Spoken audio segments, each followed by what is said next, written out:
The tension in the cabin thickened as Eleanor Bennett's voice cut through the pre-flight chatter. "You need to move. Now."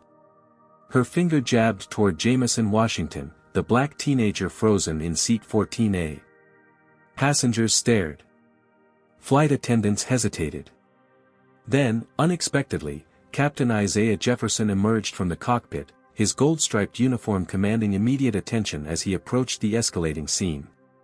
Before we dive into this shocking story, let me know where you're watching from in the comments. If you believe in standing up against injustice, hit that like button and subscribe to our channel for more powerful real-life stories that will restore your faith in humanity. Now, let's get back to what happened on that fateful flight. Jamison Washington had checked his boarding pass at least 15 times that morning.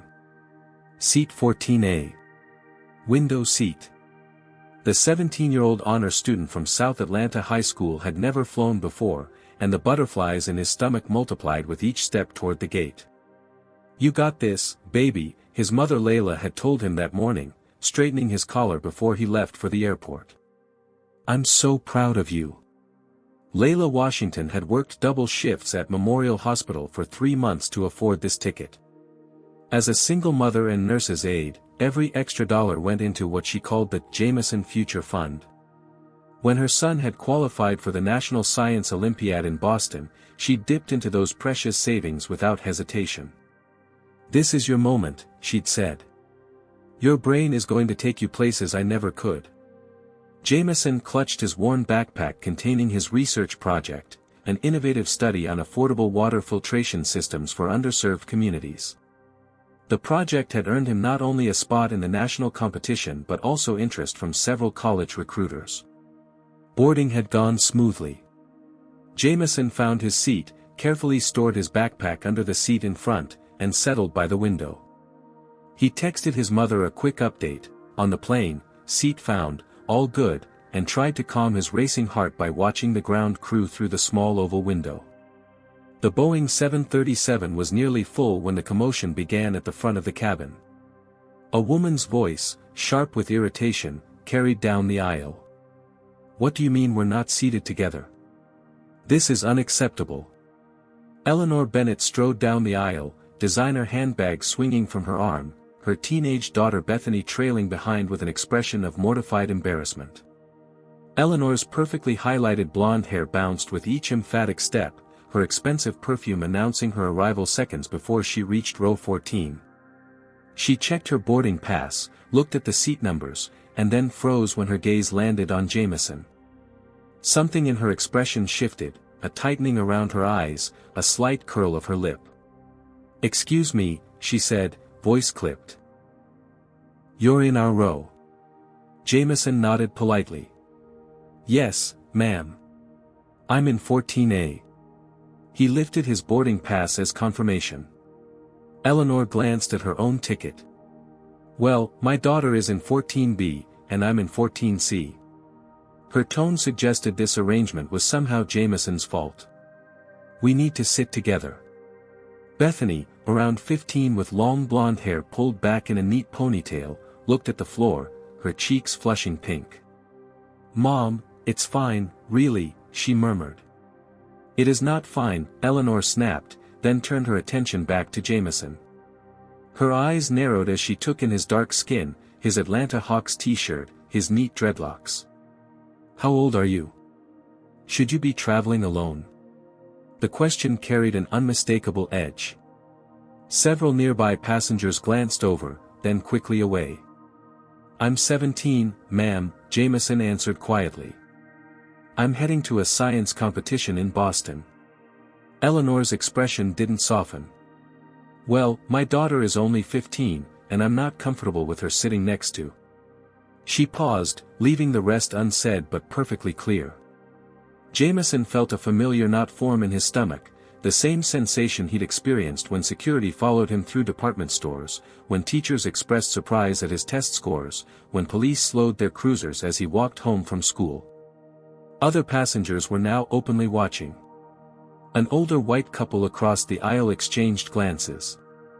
A middle-aged black woman a few rows ahead turned around, her eyes meeting Jamison's briefly with silent understanding. Eleanor's voice grew louder. Isn't there another seat you can take? My daughter and I need to sit together. Jamison swallowed hard. He had specifically requested a window seat to manage his flying anxiety. His mother had paid extra for the seat assignment. But the weight of eyes on him, the familiar pressure to accommodate, to not make a scene, pressed down on his shoulders. I don't know if, he began. It's a simple request, Eleanor cut in, her voice carrying through the cabin. Surely you can move to another seat so a mother can sit with her child. The way she framed it made Jamison sound unreasonable, selfish even. A few passengers nodded in agreement. The knot in his stomach tightened. Is there a problem here? Miles Riley, a flight attendant with sandy brown hair and a crisp blue uniform, approached row 14 with a practiced smile that didn't quite reach his eyes. Eleanor turned to him immediately. Yes, there's a problem. My daughter and I need to sit together, and this young man refuses to move. I didn't refuse, Jamison started, but Eleanor spoke over him. We're frequent flyers with your airline, she continued, and I specifically requested seats together. This is completely unacceptable. Miles glanced at both boarding passes and then at his tablet. I see you were assigned separate seats, Ms. Bennett. Unfortunately, this is a full flight today. Then find someone who can move, Eleanor insisted, her voice rising. My daughter is a minor. She cannot sit next to a stranger. The way she emphasized stranger, while looking pointedly at Jamison made her meaning unmistakable. The teenager shrank further into his seat, wishing he could disappear. He said he's going to some science thing, Eleanor continued, gesturing dismissively at Jamison. He doesn't need a specific seat. My daughter has severe anxiety and needs her mother. Bethany looked mortified. Mom, please, she whispered. I'm fine, really. You're not fine, Eleanor hissed. And I won't have you sitting next to him for 3 hours. The mask had slipped completely now. Several passengers gasped softly.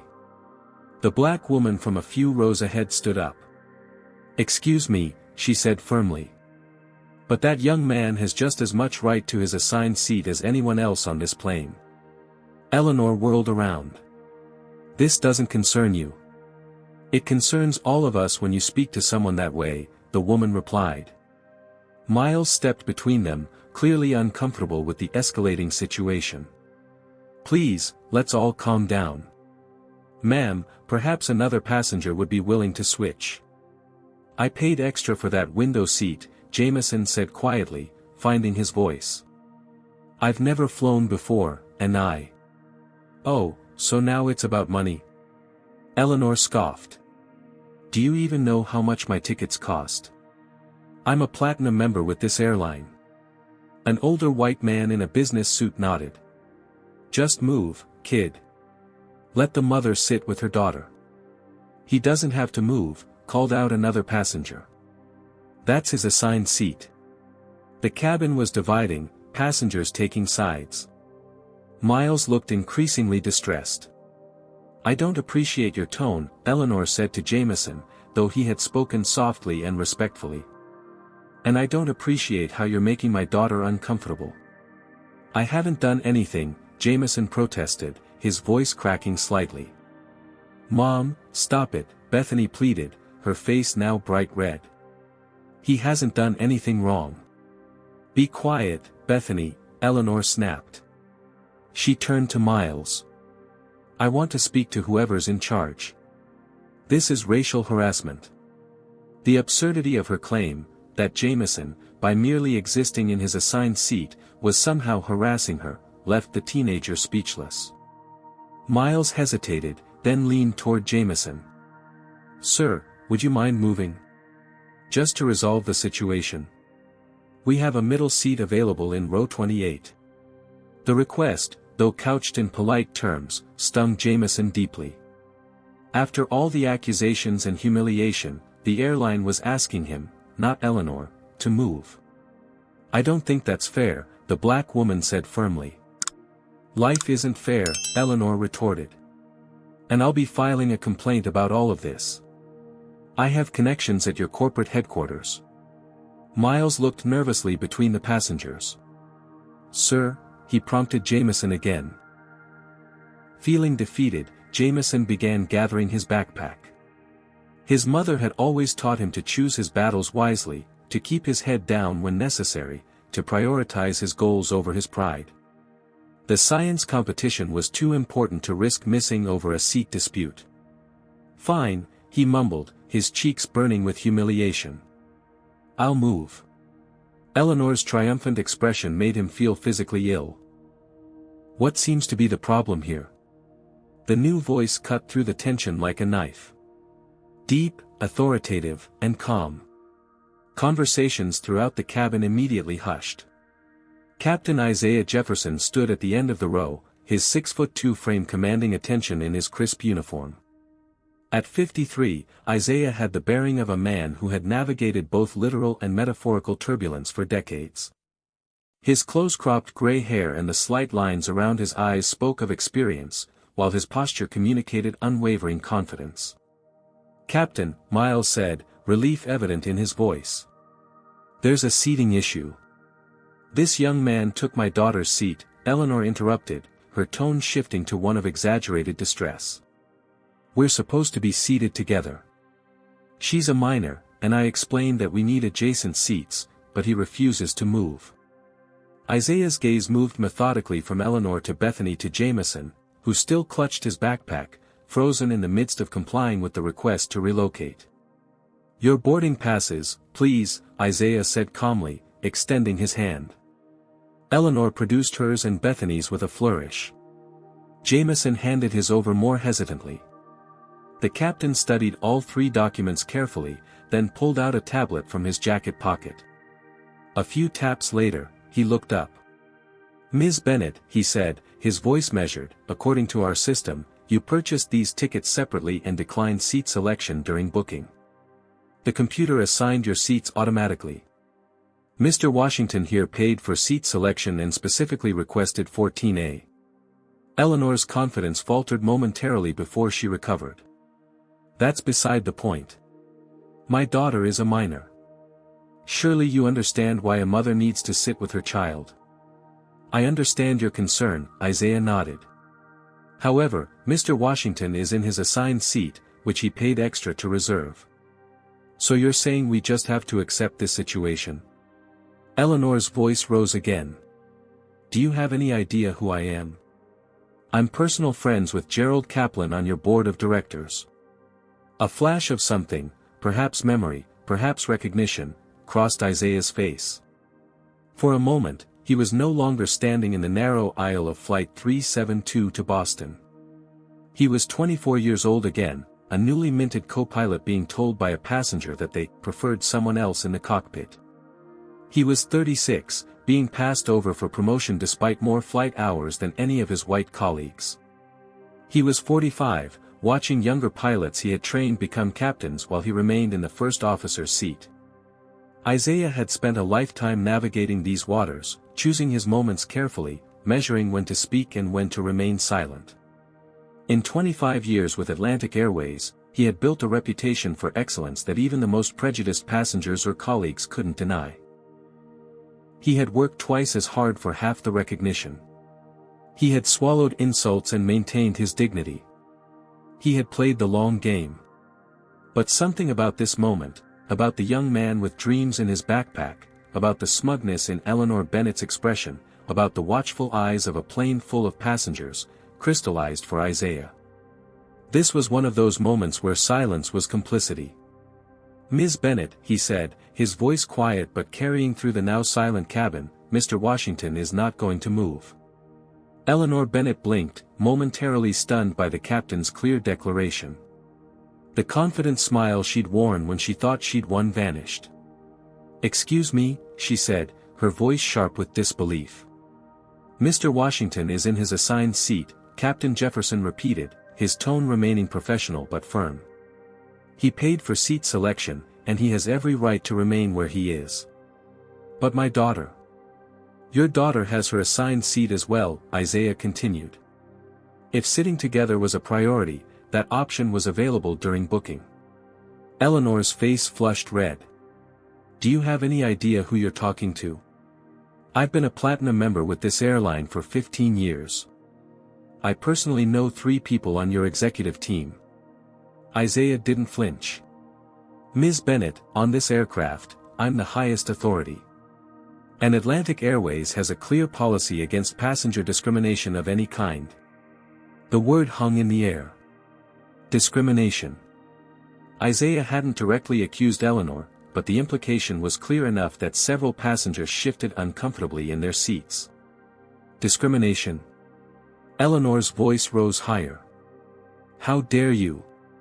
This has nothing to do with, I never said anything about, this is about my daughter's safety. Bethany looked like she wanted the floor to open up and swallow her whole. Mom, please stop, she whispered urgently. I will not stop, Bethany. This is outrageous. Eleanor turned back to Isaiah. I demand to speak to someone in charge immediately.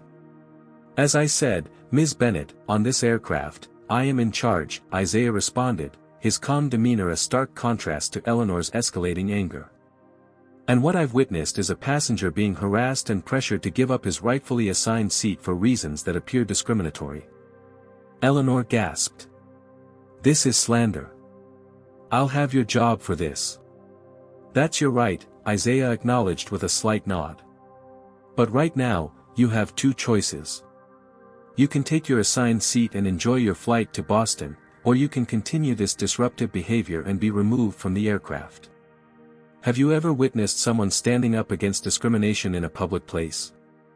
Would you have the courage to speak up like Captain Jefferson? Comment 1 if you think more people need to take a stand against racism when they see it happening. Hit that like button if you believe everyone deserves to be treated with dignity regardless of their skin color. Are you subscribed yet?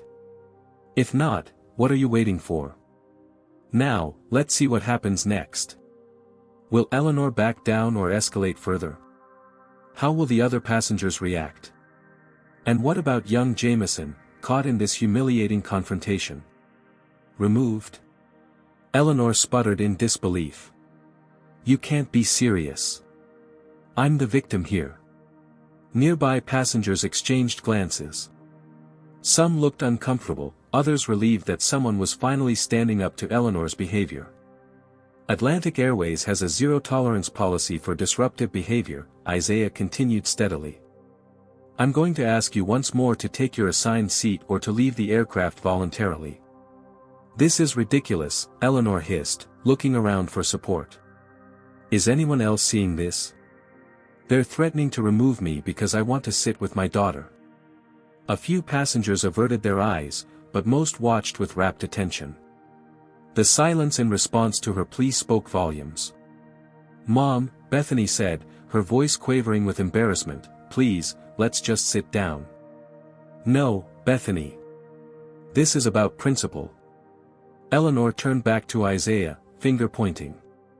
I've never been so insulted in my life. Your supervisor will hear about this. The board will hear about this. I'm going to make sure everyone knows how Atlantic Airways treats its loyal customers. Isaiah remained unruffled. Ms. Bennett, this is your final warning. Take your seat, or I'll be forced to call security to escort you off the plane. You wouldn't dare, Eleanor challenged, but a flicker of uncertainty crossed her face. Isaiah reached for the cabin phone. Miles, please radio for security to meet us at the gate. Wait. Eleanor's confident facade crumbled slightly. You're actually serious? Completely serious, Isaiah confirmed. Discriminatory behavior and disruption of cabin operations are grounds for removal under our passenger code of conduct. Eleanor's gaze darted around wildly, finally registering that she had no allies in this situation. The reality of actually being removed from the flight, and the public humiliation that would entail, began to sink in. This is insane, she muttered, her voice slightly less confident. I've done nothing wrong. I just wanted to sit with my daughter. Then perhaps you should have considered that during booking, Isaiah replied evenly. Your options remain the same. Take your assigned seat peacefully, or leave the aircraft. Eleanor's jaw clenched. For a moment, it seemed she might back down, but pride won out over pragmatism. Fine, she snapped. We'll get off your plane. Come on, Bethany. Bethany didn't move. Her face was a mask of conflicting emotions, embarrassment, frustration, and what looked like a dawning realization. Mom, I'm not going, she said quietly. What did you say? Eleanor demanded, disbelief etched across her features. I'm not missing this trip because you're making a scene, Bethany replied, her voice stronger now. I've been looking forward to visiting Grandma for months. I'll be fine in my assigned seat. Eleanor stared at her daughter in shock.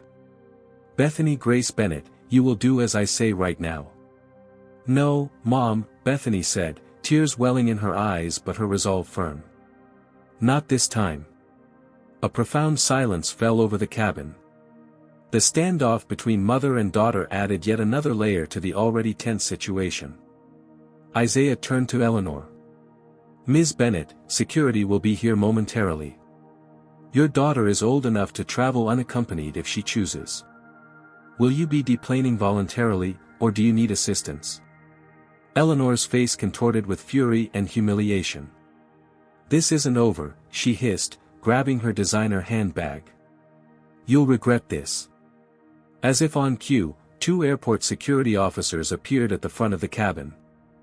Isaiah nodded to them, and they made their way down the aisle. This passenger will be deplaning, Isaiah informed them calmly. This is outrageous. Eleanor proclaimed loudly as the security officers reached her. I'm being discriminated against for being white. Is anyone recording this? No one reached for their phones. No one spoke in her defense.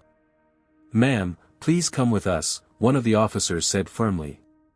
With a final glare at Isaiah, Jamison, and her own daughter, Eleanor allowed herself to be escorted off the plane, her running commentary about lawsuits and injustice fading as she disappeared down the jetway. Jamison sat frozen in his seat, overwhelmed by what had just transpired.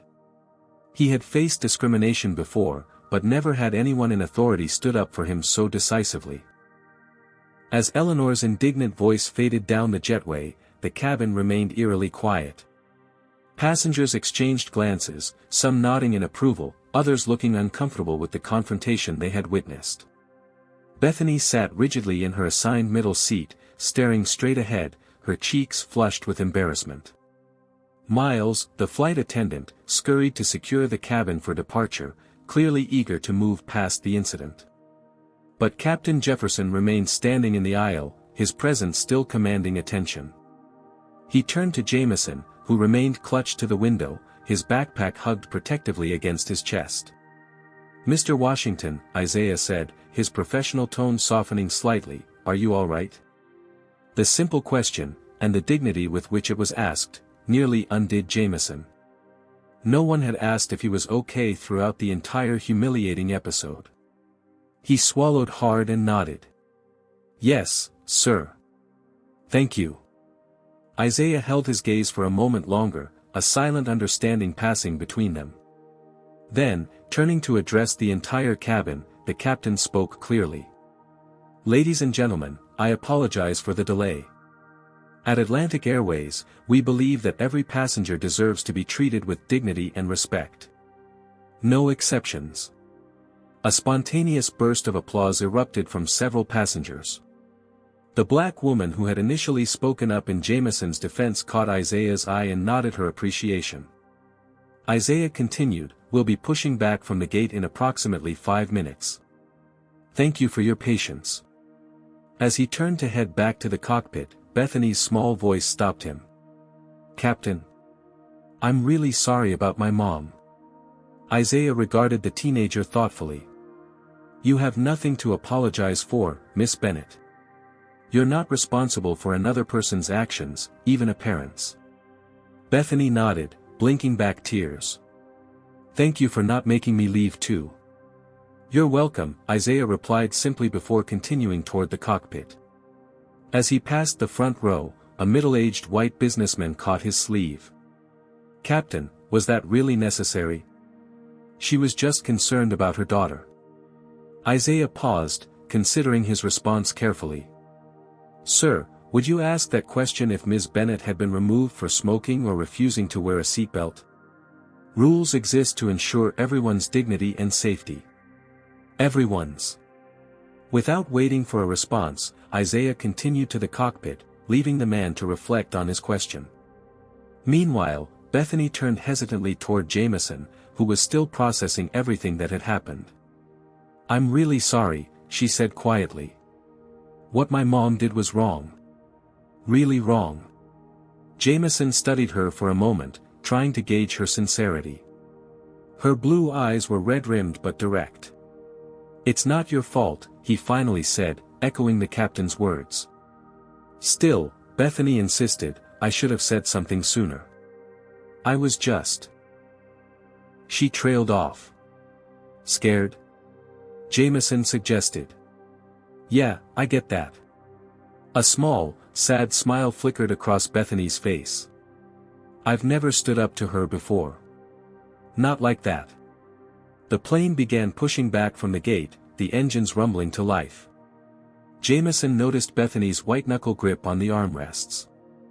First time flying, he asked. She shook her head. No, but I hate takeoffs. They terrify me.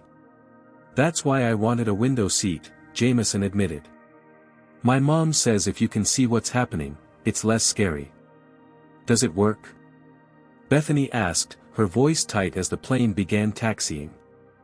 I don't know yet, Jamison said with a small laugh. This is my first flight. Really? Where are you going in Boston? Bethany asked, seemingly grateful for the distraction as the plane accelerated down the runway. National Science Olympiad, Jamison answered, feeling a surge of pride despite everything. My project on water filtration systems made the finals. That's really cool, Bethany said, sounding genuinely impressed as the plane lifted off the ground. My grandmother lives in Boston. I'm staying with her for spring break. As the plane climbed into the clouds, Jamison found himself tentatively sharing more about his project, while Bethany gradually relaxed her death grip on the armrests. The conversation wasn't exactly friendly, too much had happened for that, but it was civil, even thoughtful at times. From his position in the cockpit, Captain Isaiah Jefferson guided the aircraft skillfully into the sky, unaware of the conversation developing in row 14. But he did know that for perhaps the first time in his career, he had used his authority not just to ensure physical safety, but moral clarity as well. What he couldn't know yet was how far the ripples from that decision would spread. The plane reached cruising altitude, the seatbelt sign dinged off, and a semblance of normalcy settled over the cabin. Yet something had fundamentally shifted. Passengers who would normally have buried themselves in books or screens instead exchanged glances and whispered conversations. The shared experience of witnessing the confrontation had created an unusual sense of community among strangers. For Jamison, the adrenaline crash left him simultaneously exhausted and hyper-aware. Every time someone walked past his row or glanced in his direction, he tensed slightly, expecting another confrontation. But it never came. Instead, he received supportive nods from several passengers and even a discreet thumbs up from Miles, the flight attendant, during drink service. Water filtration is actually really interesting, Bethany was saying, their conversation having continued intermittently. My science teacher did a unit on global water scarcity last semester. Jamison appreciated her efforts at normal conversation, though there remained an awkward undercurrent. How could there not be? Her mother had just been removed from the plane for discriminating against him. Yeah, it's wild how many people don't have access to clean water, Jamison replied. My project uses locally available materials to create affordable filters. The goal is something communities can build and maintain themselves without depending on outside help. That's really smart, Bethany said, sounding genuinely impressed. Then, after a pause, can I ask you something? Jamison nodded cautiously. Has that happened to you before? What my mom did? The directness of the question surprised him. He looked at her carefully, trying to gauge her intention. "Not exactly like that," he said slowly. "But, variations, yeah. Pretty regularly." Bethany's face fell. "That's awful. I'm so sorry." "It's reality," Jamison shrugged, uncomfortable with her pity. "It shouldn't be," she said quietly, then hesitated before adding, "My mom's always been like that. But I never really saw it clearly until today." Before Jamison could respond, a shadow fell across their row. Captain Jefferson stood in the aisle, having emerged from the cockpit now that the plane was safely cruising. "Mr. Washington," he said with a nod. "May I have a word?" Jamison unbuckled his seatbelt and followed the captain to a vacant area near the galley. Isaiah's presence was commanding even in the confined space. "I wanted to check that you're doing all right," the captain said, his voice low enough that other passengers couldn't overhear. "Yes, sir. I'm fine," Jamison replied automatically, then reconsidered. "Actually, thank you. For what you did back there. No one's ever stood up for me like that before." A shadow crossed Isaiah's face. "I know what that's like." The simple acknowledgement, the recognition of shared experience despite their different generations, touched something deep in Jamison. "How do you handle it?" he asked before he could stop himself. "When people treat you that way?" Isaiah considered the question carefully. "When I was your age, I thought I had two choices: stay quiet and take it, or fight back and be labeled difficult. It took me years to realize there's a third option: standing firm in your dignity without letting their hatred define you." He glanced toward the cockpit, then continued. 25 years I've been with this airline.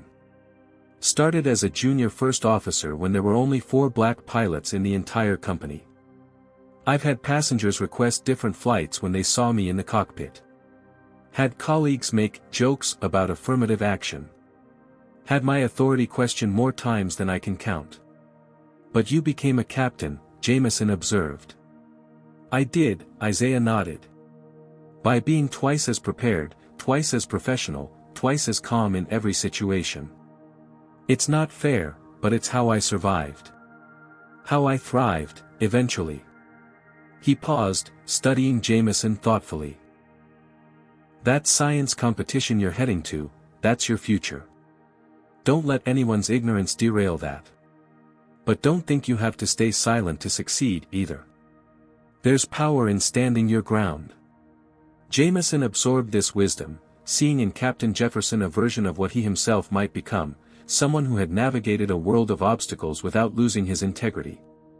"I should get back to the cockpit," Isaiah said, checking his watch. "But I wanted you to know, what happened today wasn't your fault.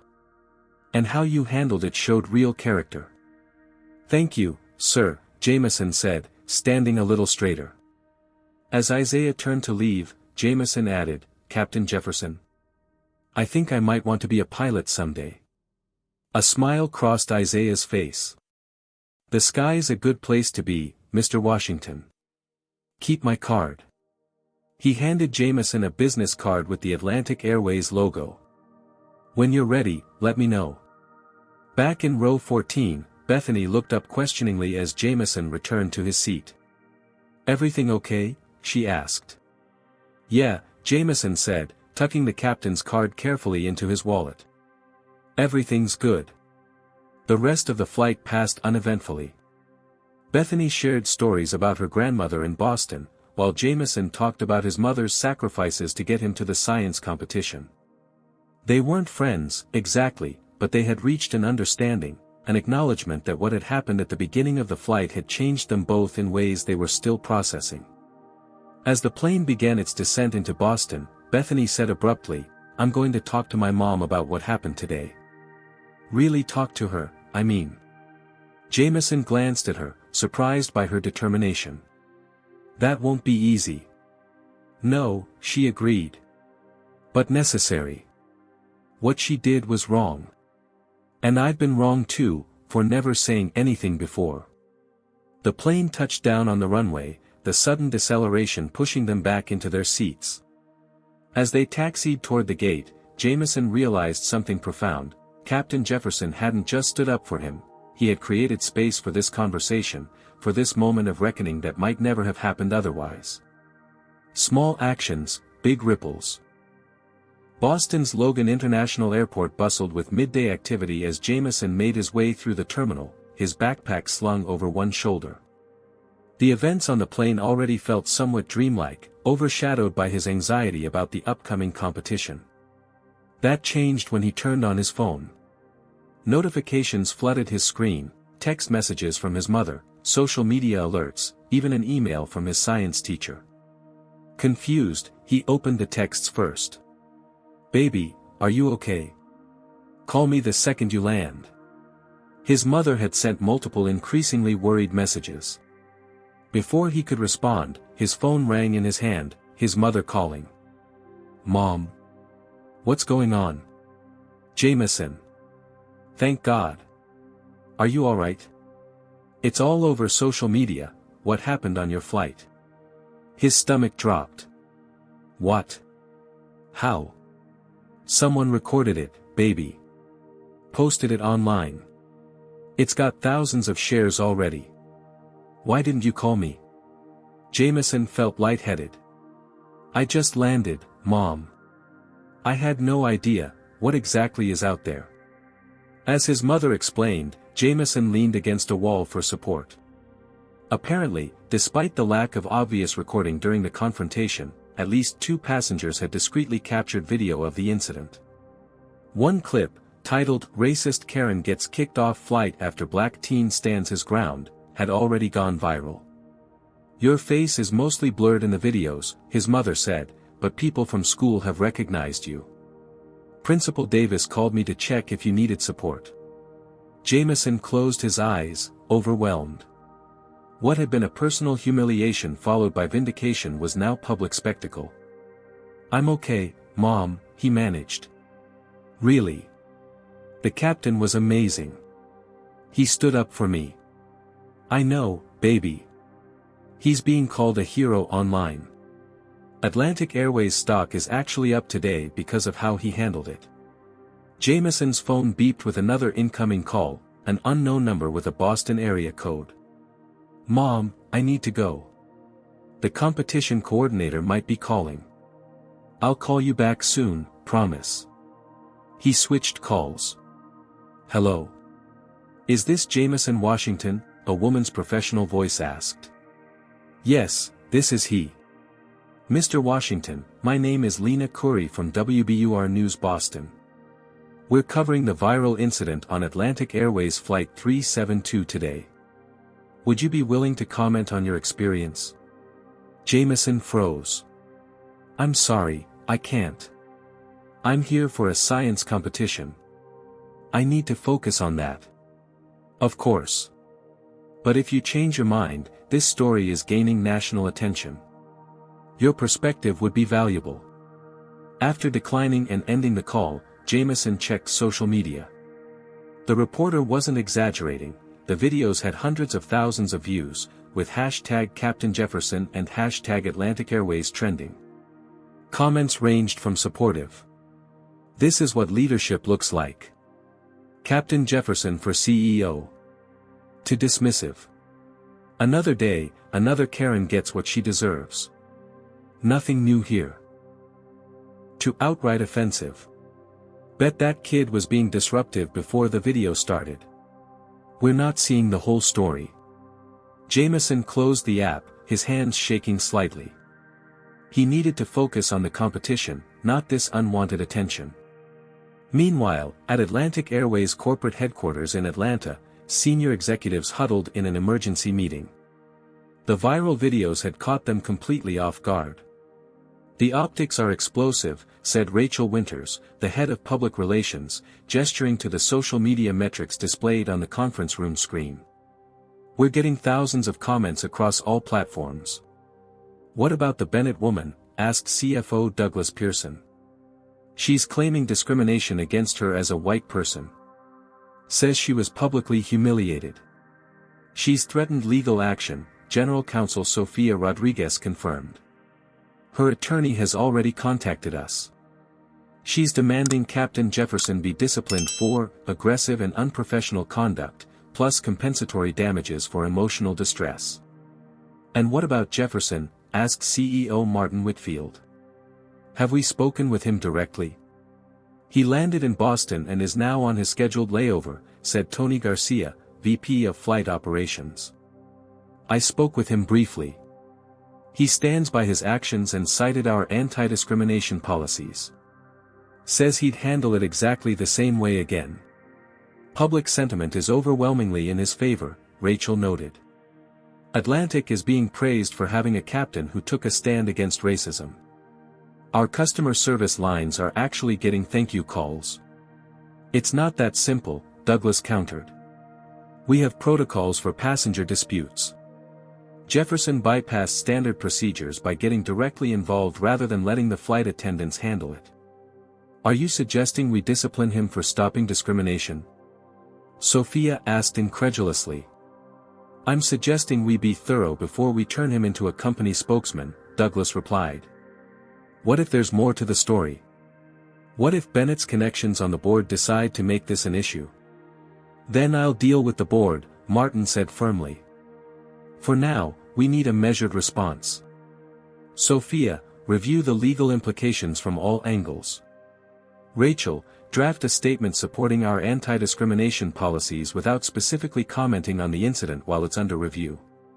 Tony, I want Jefferson temporarily assigned to non-flying duties until we complete our investigation, standard procedure, not punishment. That will look like we're punishing him, Rachel protested. It will look like we're being thorough, Martin corrected. Jefferson's a professional. He'll understand. Back in Boston, Captain Isaiah Jefferson sat in his hotel room, watching the situation unfold on his laptop.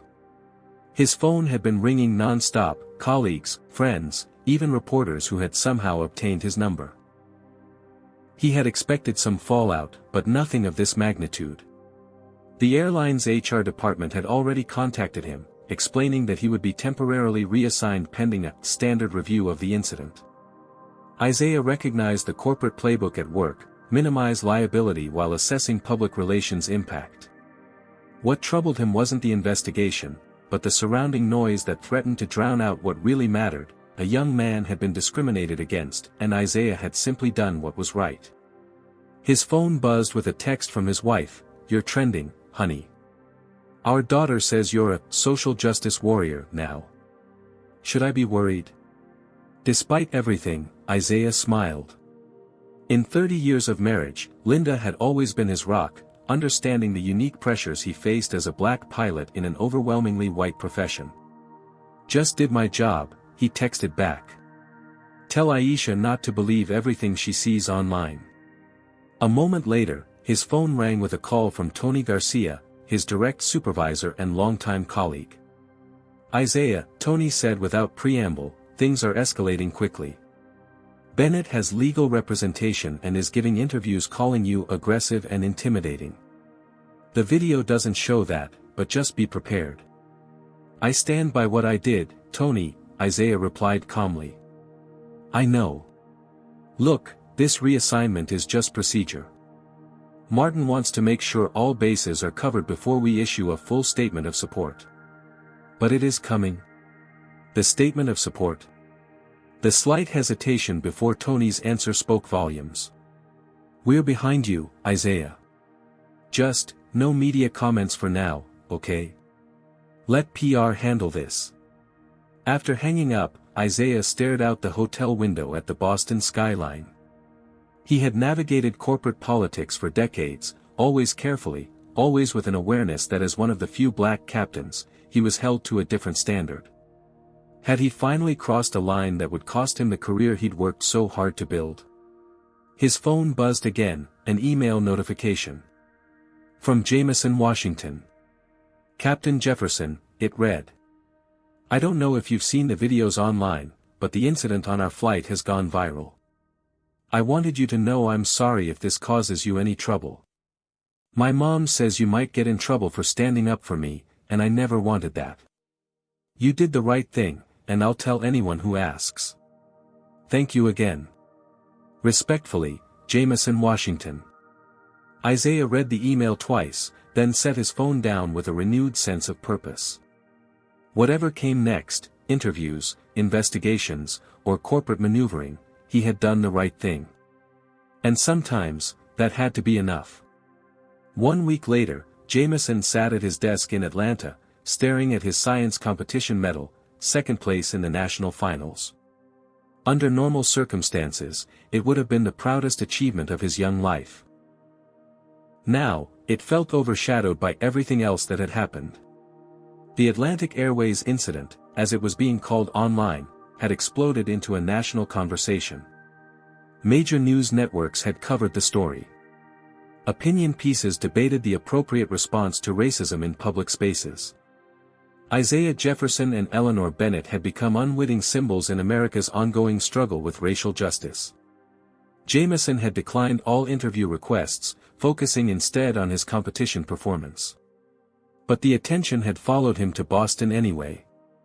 Fellow competitors had whispered and pointed. Judges had given him curious glances. Even his brilliant presentation on water filtration systems had been met with questions that seemed to probe beyond scientific inquiry. What inspired your interest in helping underserved communities? Have you personally experienced limited access to resources? His phone buzzed with a text from Bethany Bennett. They had exchanged numbers before parting at the Boston airport, an unexpected development from the whole ordeal. Saw your competition results online. Congratulations. How are you holding up with everything else? Jamison appreciated her checking in. Their text exchanges over the past week had been surprisingly thoughtful. Bethany was grappling with her mother's behavior and her own complicity in staying silent for years. Thanks, he texted back. Doing okay.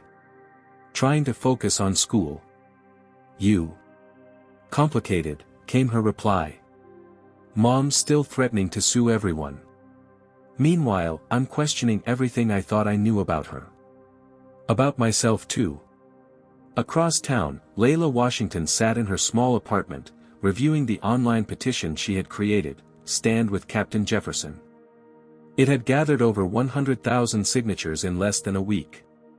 When she had learned that Isaiah had been temporarily removed from flight duties pending investigation, Layla had channeled her anger into action. As a nurse's aide who had faced her own experiences with discrimination, she recognized the familiar pattern, a black professional standing against racism, only to face institutional hesitation and potential punishment. Not this time, she had told Jamison. Not when he stood up for my son. The petition had gained traction quickly, amplified by social justice organizations and aviation professionals alike. Atlantic Airways social media accounts were flooded with #StandWithCaptainJefferson comments. Their customer service lines received thousands of calls demanding Isaiah's reinstatement. Meanwhile, in Boston, Isaiah Jefferson sat in a hotel conference room, facing 3 airline executives who had flown in for what they called a fact-finding discussion. Captain Jefferson, began Sofia Rodriguez, the airline's general counsel, we appreciate your cooperation during this review process. We're trying to establish a complete timeline of events. Isaiah nodded. I've provided my written statement. I stand by every word. We understand, said Tony Garcia, his direct supervisor. But Eleanor Bennett's attorneys have made serious allegations about your conduct. They claim you were aggressive and intimidating toward a female passenger, that you publicly humiliated her, and that your actions constituted reverse discrimination. Isaiah remained impassive, though the term reverse discrimination made his jaw tighten slightly. The videos don't support those claims, he noted calmly. No, they don't, agreed Rachel Winters from PR, quite the opposite. Public sentiment is overwhelmingly in your favor, Captain. The Atlantic Airways social media accounts have received record engagement, most of it positive. I didn't make my decision based on how it would play on social media, Isaiah said firmly. I made it because a passenger was being discriminated against on my aircraft. And we appreciate that, Tony said quickly. Atlantic Airways has always stood against discrimination. Have we? Isaiah asked quietly. Then why am I sitting here instead of flying my scheduled routes? The question hung in the air, uncomfortable and pointed. Sophia cleared her throat. Standard protocol requires administrative leave during any passenger incident investigation. You know that, Captain. What I know, Isaiah replied evenly, is that I've given 25 years to this airline. I've navigated situations from medical emergencies to severe turbulence to mechanical failures. My judgment has never been questioned until I stood up against explicit racism. The executives exchanged glances. There's something else you should know, Rachel said finally. The Atlantic Airways Pilots Association has issued a statement of support for your actions. They're calling for your immediate reinstatement with commendation. Isaiah hadn't known this. The support of his fellow pilots, many of whom had never experienced racial discrimination firsthand, touched him deeply. We've also received an open letter signed by over 300 Atlantic Airways employees across all departments, Rachel continued. They're standing with you as well. For the first time since the incident, Isaiah felt the weight on his shoulders lighten slightly. He wasn't standing alone. Captain Jefferson, Tony said, leaning forward, off the record, you did exactly what I hope I would have done in your position. But we need to follow procedure here. Isaiah nodded, understanding the corporate dance at play. I appreciate your candor, Tony. I'll continue to cooperate fully with the review. As the meeting concluded, Isaiah checked his phone to find dozens of new messages from colleagues expressing support. One caught his eye, from Miles Riley, the flight attendant who had initially suggested Jamison move seats. Captain, it read, I've submitted my statement to HR. I told them everything. Including how I failed to handle the situation properly before you stepped in. You showed me what real leadership looks like. Thank you for that lesson. In Atlanta, Jamison's phone rang with an unknown number. Normally he would let it go to voicemail, but something compelled him to answer. Hello. Jamison Washington. This is Catherine Liu from Horizon Technologies. We sponsored the National Science Olympiad. Yes, ma'am, Jamison replied, surprised. I was impressed by your project in Boston, Catherine continued. The practical applications of your water filtration system for underserved communities showed both scientific acumen and social consciousness. Thank you, Jamison said, pride swelling in his chest. I'm calling because Horizon has a summer internship program for promising young scientists. Your name was already on our shortlist based on your project, but I must admit, the way you handled yourself during that incident demonstrated exactly the kind of character we value at our company. Jamison sat straighter. You know about that? The whole country knows about it, Jamison, Catherine said kindly. Not many teenagers would have maintained their dignity in that situation. It speaks volumes about who you are. As she explained the details of the internship opportunity, a paid position at their research facility, mentorship from leading scientists, and potential college scholarship opportunities, Jamison felt a strange sense of wonder. The incident that had humiliated him, that had threatened to overshadow his scientific achievement, was now opening doors he hadn't known existed. Later that evening, Jamison's mother returned from work to find him at the kitchen table, surrounded by internship paperwork. Good news? She asked, noting his smile. Great news, he confirmed, explaining Catherine's call. It's like, something good is coming from something bad. Layla sat beside him, taking his hand. That's often how change happens, baby. Something difficult creates space for something better. She showed him her phone. The petition for Captain Jefferson had reached 150,000 signatures and continued to climb. People are watching, she said softly. They're seeing what happened to you, what the captain did about it. And they're saying, that's not okay. That's not who we want to be. That matters. Jamison nodded, understanding washing over him. What had happened on that plane wasn't just about one racist woman, or one brave pilot, or even one black teenager trying to attend a science competition.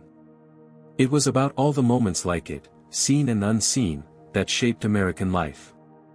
And maybe, just maybe, this particular moment would help shape it for the better. 3 weeks after the incident, Captain Isaiah Jefferson stood before a podium at Atlantic Airways headquarters in Atlanta, the company's CEO Martin Whitfield at his side.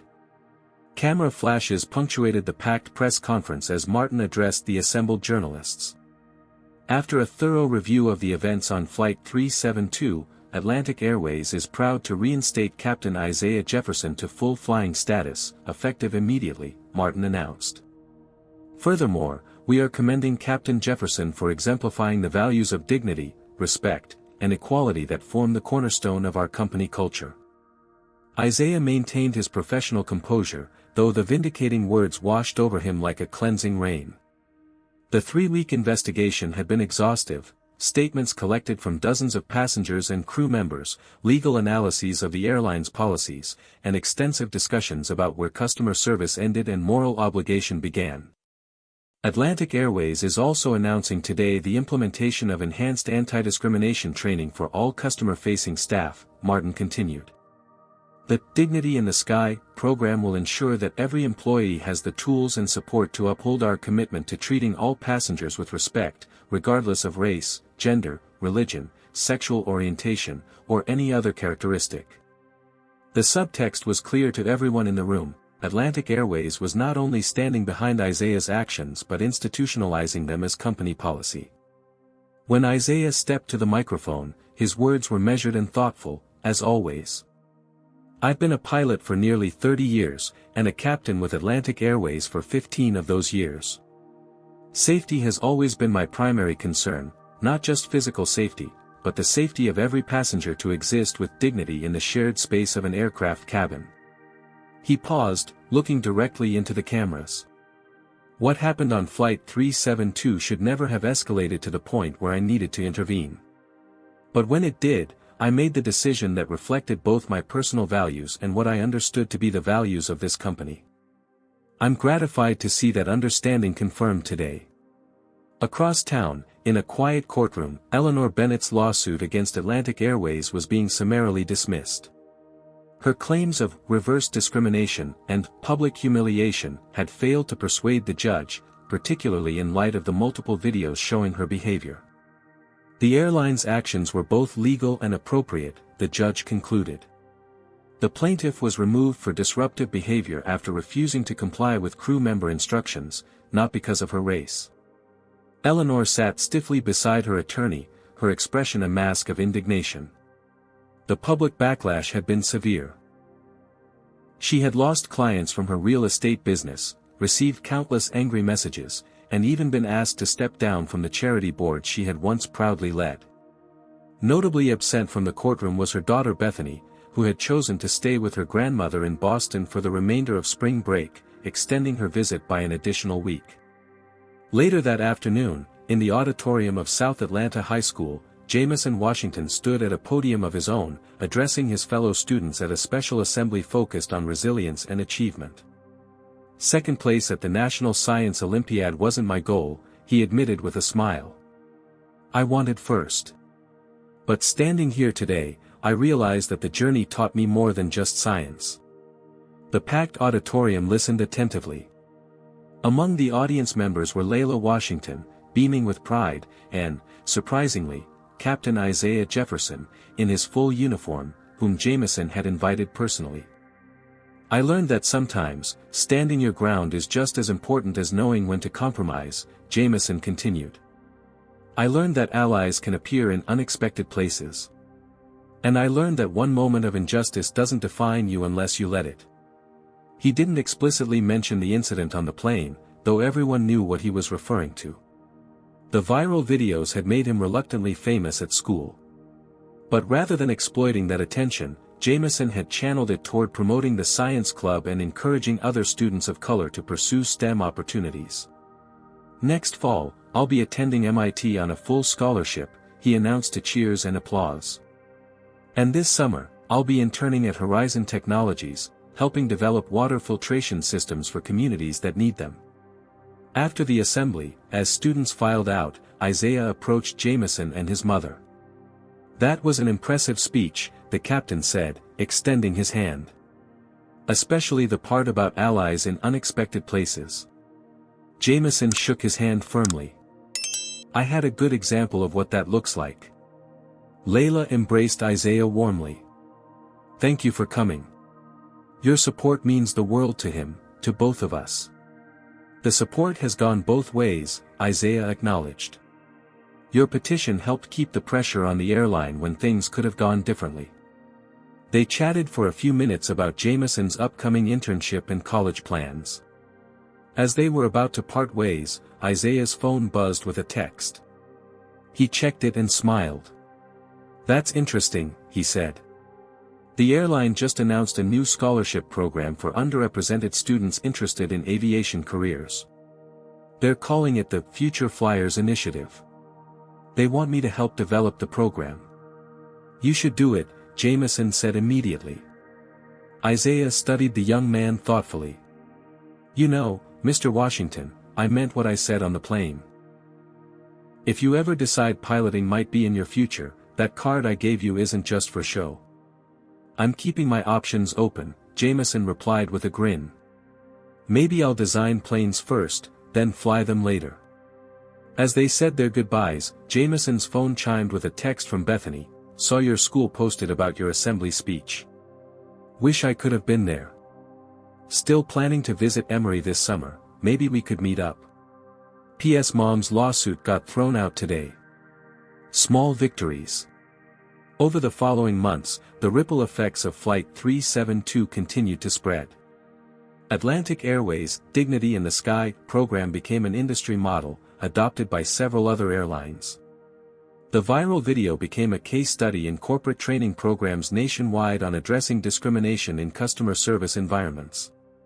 Eleanor Bennett eventually issued a carefully worded public apology, though whether it represented genuine growth or strategic reputation management remained unclear. Bethany, however, had embraced a genuine journey of self-reflection, joining diversity initiatives at her high school and having difficult but necessary conversations with friends and family about unconscious bias. 1 year later, Jamison Washington, now a freshman at MIT, gave a TEDx talk titled Turbulence, Navigating Social Justice at 30,000 Feet. The auditorium was packed, and among the attendees were Isaiah Jefferson and his wife Linda, Bethany Bennett, now estranged from her mother, and of course, Layla Washington. A single moment can change everything, Jamison told the audience. Not because the moment itself is so powerful, but because it reveals truths we've been too comfortable to acknowledge. On that flight, I wasn't just a black teenager facing discrimination, I was one link in a chain of moments that define who we are as a society. He looked out at the diverse faces watching him. The question isn't whether these moments will occur, they will. The question is how we respond when they do. Do we look away? Do we prioritize comfort over justice? Or do we stand firm in the belief that dignity isn't negotiable? As Jamison concluded his speech to thunderous applause, Isaiah reflected on how that split-second decision to intervene had cascaded into something neither of them could have anticipated. A career vindicated. A young life empowered. A corporation transformed. A national conversation ignited. All because someone had simply done the right thing, even when it would have been easier not to. This powerful story reminds us that standing against racism requires courage from both those experiencing it and those witnessing it. While it's often easier to remain silent or look away, true change happens when people choose dignity over comfort. Captain Jefferson showed that authority figures have a special responsibility to uphold justice, even at personal risk.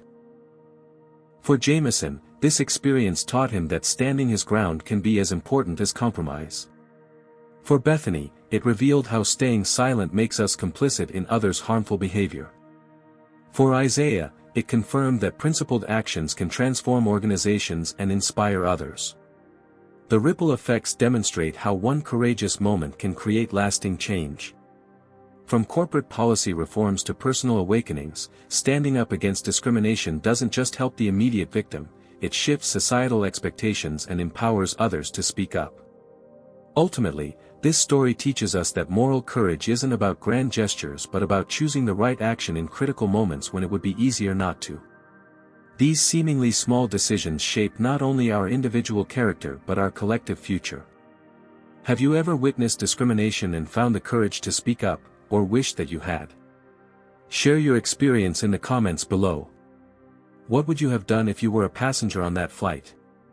If this story moved you or made you reflect on your own actions in moments of injustice, please hit that like button and subscribe to our channel for more powerful real-life stories that highlight both the challenges and triumphs of standing up for what's right.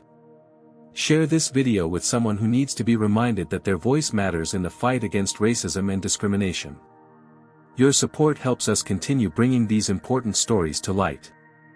Thank you for joining us today, and remember, in a world where you can be anything, be the person who stands up for others when it matters most. Until next time, may you find the courage to create positive ripples in your own community.